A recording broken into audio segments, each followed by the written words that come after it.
At the resumption of the treasonable trial against the leader of the Indigenous People of Biafra IPOB, Nnamdi Kanu, the federal government presented 6 new amended count charges against him.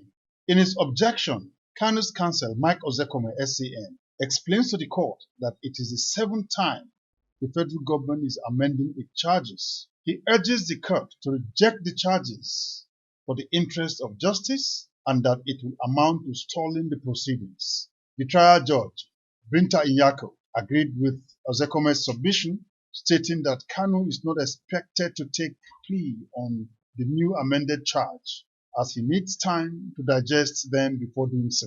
Based on this, the prosecution counsel, David Caswell, withdrew the charges and the court subsequently struck them out. On the issue of bail application presented by Kanu's lawyer, citing relevant section of the 1999 Constitution and the Administration of Criminal Justice Act 2015, prayed the court to release him on bail pending the determination of the charge against him. He equally prayed the court to order the Department of State Services to produce the medical report of his client who is currently in its custody.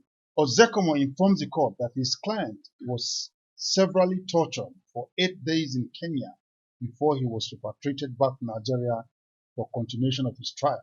He draws the attention of the court to the fact that he was previously released on bail based on health grounds.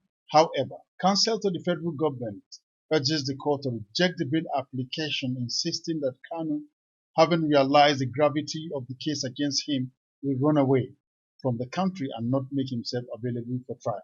In her ruling, Justice Nyako refuses to grant bail to Kanu.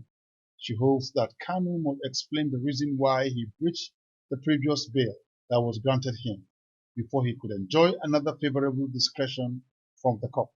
The court notes that Kanu's trial had since 2015 suffered various setbacks owing to over 19 interlocutory applications that have been filed in the matter. It implored the parties to allow the case to proceed on trial to enable the charge to be determined.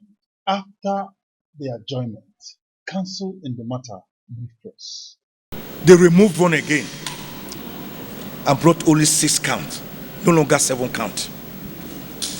So we beat them back again with bare knuckles. They brought only 6 today. Then I told the court,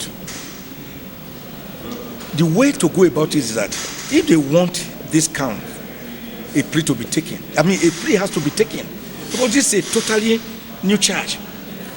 They changed many of the wordings, many of the sentences, and as quickly observed by my learned friend here, because I have not even seen them.